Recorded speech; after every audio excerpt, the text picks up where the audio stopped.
Shalom saudara terkasih, salam jumpa bersama saya Rom Amo MSC dalam RSM pada hari Senin biasa pekan yang ke-23.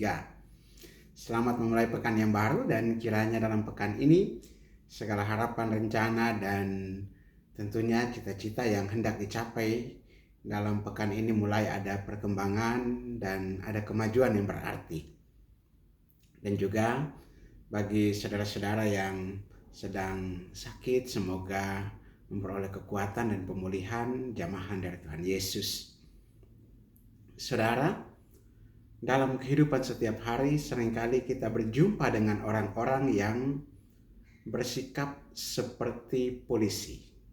Ya, memang ada orang yang tugasnya sebagai polisi, ada polisi-polisi kita.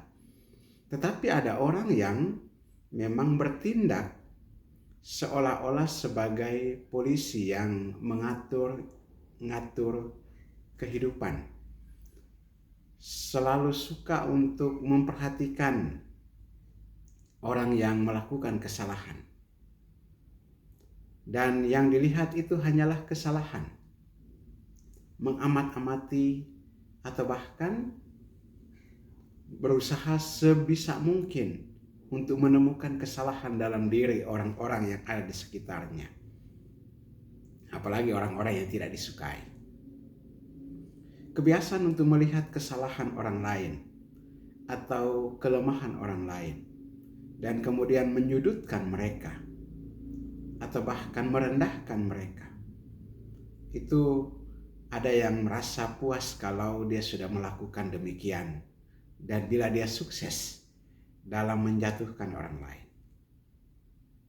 Hari ini kita dengarkan bacaan kitab suci di mana orang-orang Farisi, mereka ahli-ahli Taurat dan orang-orang Farisi selalu mengamat-amati Yesus. Kalau Yesus melakukan kesalahan dengan melanggar aturan-aturan atau kebiasaan-kebiasaan yang sudah mereka lakukan atau sudah turun-temurun mereka perhatikan. Salah satunya adalah terkait dengan hari Sabat. Dan ada orang yang dikatakan bahwa mereka mengamat-amati Yesus kalau ia dapat menyembuhkan seorang yang mati tangan kanannya. Dan karya penyembuhan itu dianggap sebagai satu pekerjaan. Dan pada hari Sabat tidak boleh dilakukan. Itu menurut orang-orang Farisi dan ahli Taurat.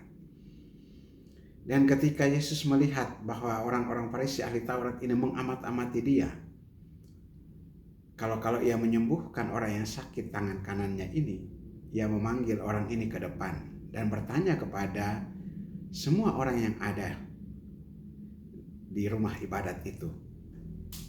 Pertanyaannya sederhana.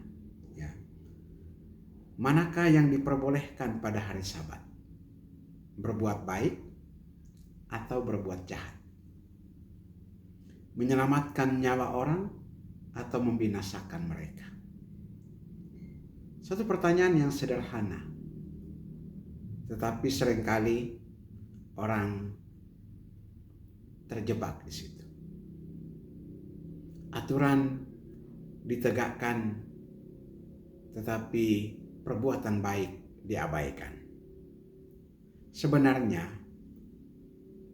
perbuatan belas kasih atau dalam bahasa misi dari Paus Fransiskus dalam kunjungannya ke negara-negara Asia Pasifik, terutama di Indonesia, yaitu misi belas kasih, compassion, mestinya lebih tinggi. Hukum belas kasih mestinya lebih tinggi daripada peraturan atau hanya sekedar untuk mencari-cari kesalahan orang lain.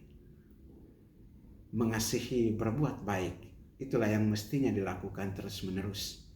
Berbela rasa terhadap orang-orang yang berkekurangan, orang-orang yang paling membutuhkan, jauh lebih tinggi nilainya ketimbang mempersalahkan orang yang melakukan perbuatan-perbuatan baik itu. Kita mohon Roh Tuhan agar kita senantiasa mendukung segala perbuatan baik, segala karya belas kasih segala upaya untuk berbela rasa dalam kehidupan di sekitar kita. Berkat Allah yang Maha Kuasa turun dan tinggal atas saudaraku, dalam nama Bapa dan Putra dan Roh Kudus. Amin.